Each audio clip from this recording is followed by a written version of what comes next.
اے شافعیو، اے حنفیو، اے قبروں کے پوجا کرنے والوں جو بھی ہو، چاہے شافعی ہو، چاہے مالکی ہو، حنبلی ہو، قادیانی ہو، مرزائی ہو، بہری ہو، کھوجا ہو، کچھ بھی ہو، میرا تمہارا دعویٰ ہے ان ائمہ رحمہم اللہ جو ائمہ خدا ہیں، ائمہ اہل السنہ والحدیث ہیں، امام ابو حنیفہ ہوں، امام شافعی ہوں، امام مالک ہوں، امام احمد بن حنبل ہوں، جاؤ ہم تمہیں چیلنج دیتے ہیں کہ انہوں نے عرس کیا ہوگا، انہوں نے میلے کھیلے کیے ہیں، انہوں نے پگڑیاں نچائی ہیں، انہوں نے ڈبلے بجائے ہیں، انہوں نے جا کے بھنگڑے ڈالے، انہوں نے طواف کیے ہیں قبروں کے، انہوں نے مردوں کو پکارا ہے، انہوں نے بھی کوئی مذہب بنایا، انہوں نے جا کر کے درگاہیں آباد کی ہیں. جاؤ اگر شافعی ہو اور اپنے آپ کو شافعی کہتے ہو مت کہو شافعی، کیوں؟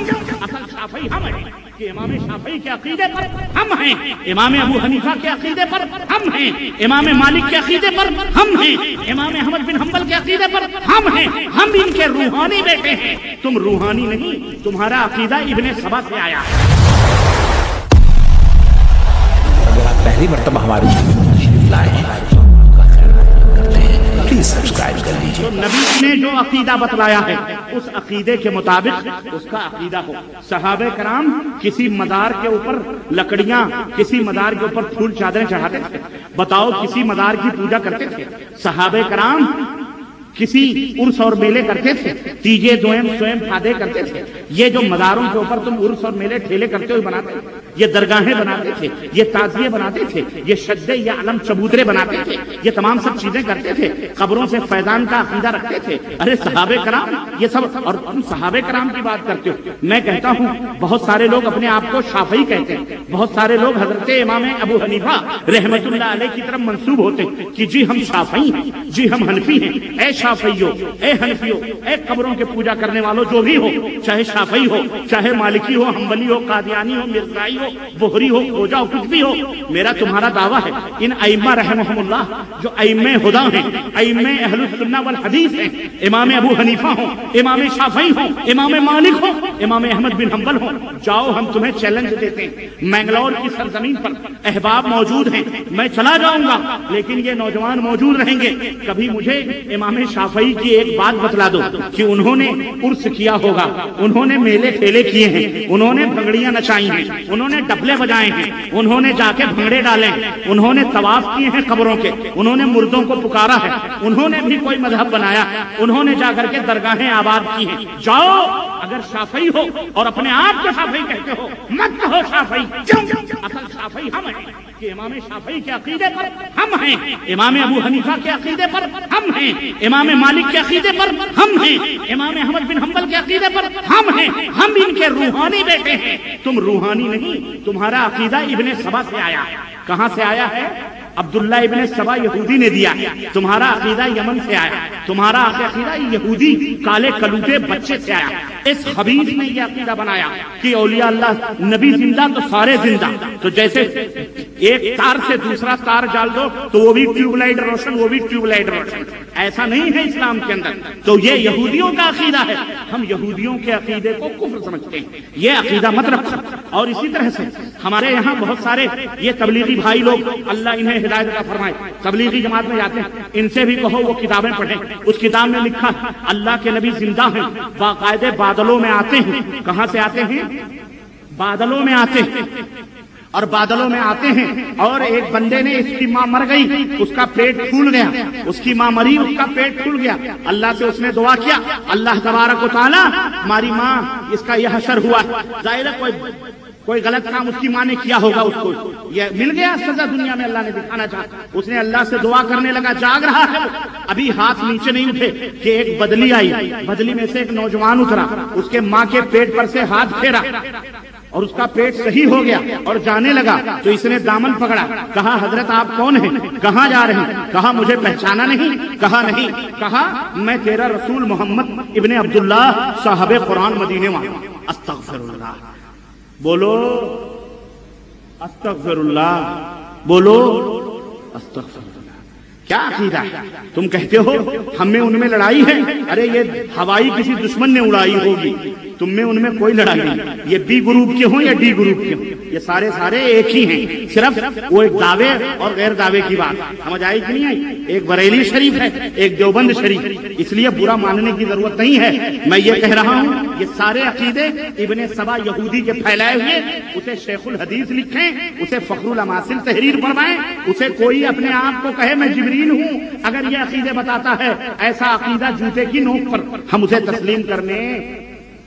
اسے تسلیم کرنے کے لیے تیار نہیں ہیں، کیونکہ ہمارے نبی نے فرمایا، صحابہ نے فرمایا اور اللہ نے فرمایا فَإِنْ آمَنُوا بِمِثْلِ مَا آمَنْتُمْ بِهِ فَقَدِ اهْتَدَوْا۔ جس طرح میرے نبی کے صحابہ کا ایمان و عقیدہ ہے، اسی طرح تمہارا بھی ایمان و عقیدہ ہوگا تو تم ہدایت پا جاؤ گے، تم صحیح راستے پہ ہوگے، تم سیدھی راہ پہ۔ یہی اہل سنت والجماعت ہے۔ اہل سنت والجماعت کا مطلب اہل مانے والا، سنت کہتے ہیں حدیث کو، حدیث کہتے ہیں سنت کو۔ سنت وہی ہے حضرت پیران پیر شیخ عبد القادر جیلانی کی 11ویں منا کر ڈیگیں ہضم ہوتی، بکرے ہضم ہو جاتے ہیں، لوگ ڈکار تک نہیں لیتے، اس قدر کھاتے ہیں، اس قدر کھلاتے ہیں۔ استغفر اللہ۔ غنیت الطالبین ان کی کتاب اٹھا کے دیکھو، بدعتوں کی پہچان انہوں نے بتلائی، انہوں نے اس میں تحریر فرمایا اہل سنت کا ایک ہی نام ہے اور وہ ہے اہل الحدیث۔ وہی اہل الحدیث ہیں، وہی اہل سنت۔ اہل ان کی پہچان یہ ہے کہ بدعتی لوگ انہیں گالیاں دیتے، انہیں برا بھلا کہتے، اور وہ مختلف پہچان بتلائیں۔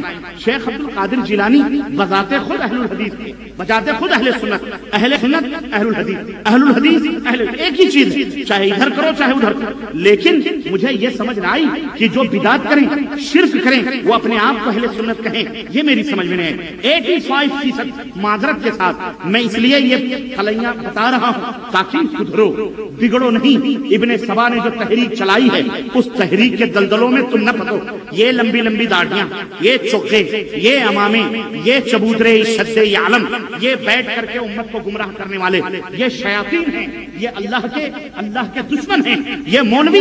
اللہ نے فرمایا یا ایھا الذین آمنوا ان کثیرا من الاحبار والرهبان لا یاکلون اموال الناس بالباطل ویصدون عن سبیل اللہ۔ اے وہ لوگوں جو ایمان لائے ہو، بہت سارے علماء، کون سے؟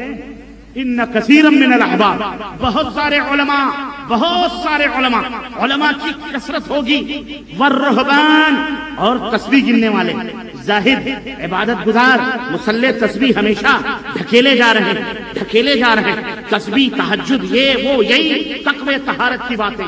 اور کہاں توحید کیا ہے، سنت کیا ہے، اس کا پتہ نہیں۔ وضو میں کتنے فرائض ہیں؟ وضو ہم نے کہا بیٹا تو وضو بنا کے مر بھی گیا تو جہنم میں جائے گا، فائدہ کیا ہے؟ تیرا ایمان ہی گندا ہے۔ بھئی یہ جاننا ضروری ہے کہ وضو میں کتنے فرائض ہیں؟ ابے یہ جاننا ضروری ہے کہ وضو بنایا کیسے جاتا ہے کہ نہیں؟ ہمارے نبی نے وضو کیسے بنایا؟ نہیں، ہم فلانی جگہ گئے، ہم نہ جاتے تو ہمیں یہ پتہ نہیں چلتا مسواک کرنے کی کتنی سنت۔ وضو بنانے میں مستحبات 17، یہ کس نے کہے بھائی؟ یہ دین ہے، جو اصل دین ہے اس کو چھڑا دیا گیا، جو توحید ہے، جو سنت ہے، اور بیکار بحث میں اور فضول چیزوں میں لگا دیا گیا امت کو، اور اسی کو تقوی اور طہارت کی علامت بنا دیا گیا۔ نعوذ باللہ، شیطان نے یہ تمام کرتب کریں۔ اس لیے ان فتنوں کو سمجھو اور ان آزمائشوں کو سمجھو اور اس طرح سے مطالعہ کرو تاکہ تمہیں قرآن اور سنت کا حقیقی طور پر علم۔ مجھے سمجھ نہیں آئی اس طرح سے امت کو۔ میرے عزیزوں، میرے دوستوں، اور میں یہ عرض کر رہا تھا کہ یہ ہیں اہل سنت جو سنتوں کے اوپر پابند ہوں۔ نبی صلی اللہ علیہ وسلم نے جو فرمایا ان کا عمل نبی کریم صلی اللہ علیہ وسلم کی سنت کے مطابق، حدیث رسول کے مطابق، وہی اہل سنت والحدیث، اہل مانے والے، سنت مانے نبی کا طریقہ، قول، فعل، کردار، تقریر، اسی کو حدیث کہتے ہیں، اسی کو سنت کہتے ہیں۔ جو لوگوں کا ایمان اور عقیدہ اور عمل اس کے مطابق ہے وہ اہل سنت اہل الحدیث، جو لوگ اس کے خلاف ہیں وہ اہل بدعت، ضلال ہیں، گمراہ۔ اور یہ چیزیں بدعت اور گمراہیاں کہاں سے آئی ہیں؟ ابن سبا سے آئی ہیں۔ ابن سبا نے یہ عقیدہ بیان کیا، اس کے بعد مشکل کشائی کا عقیدہ، اس کے بعد وہی تقلید اور اندھی تقلید کا، اسی خبیث نے یہ تمام سب چرکے نکالے۔ اور اس طرح سے میرے عزیز عزیزوں میرے بھائیوں جماعتوں پہ جماعتیں قائم ہوئی اور یہ تمام سب برائیاں اندھی تقلید سے کے پیٹ سے پیدا ہوئی کہ آدمی تحقیق نہیں کرتا، قرآن و سنت کو چھوڑ کر شخصیتوں کے اپنی کتابیں اور لٹریچر اور ان کے افکار کی عبادت اور پوجا کرنے پہ لگ جاتا ہے۔ ارے ہمارے حضرت نے فرمایا وہ فلانے مفکر ملت ہیں، وہ فلانے بانی جماعت ہیں، وہ فلانے جماعت کے فاؤنڈر ہیں، وہ فلانے لٹریچر لکھنے والے، فلانے فٹیچر فلٹیچر پتہ نہیں کیا کیا اور فول بکتے ہیں، قرآن و سنت سے ان کا کوئی رشتہ اور ناتا۔ میرے بھائیوں، میرے دوستوں اور میری ماں اور بہنوں، قرآن اور سنت سے اپنے رشتوں کو جوڑو، اپنے ناطے کو جوڑو اور اس طرح اپنے ایمان اور عقیدے کی اصلاح کرو اور ان فتنوں سے بچو۔ یہ رخ دے رہا ہوں میں تاکہ تمہارا جو رخ ہے غلط سمتوں کی طرف، تمہارا جو رخ ہے غلط سمتوں کی طرف، اس رخ کو پھیر کر مدینے والے کی طرف اپنا چہرہ کر لو۔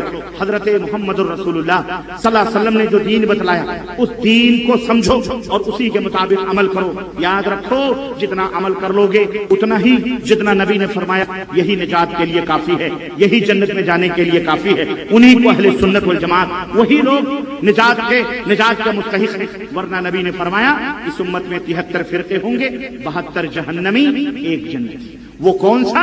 وہ جو ما انا علیہ واصحابی، جو اللہ کے نبی اور صحابہ کے نقش قدم پر ہوگا۔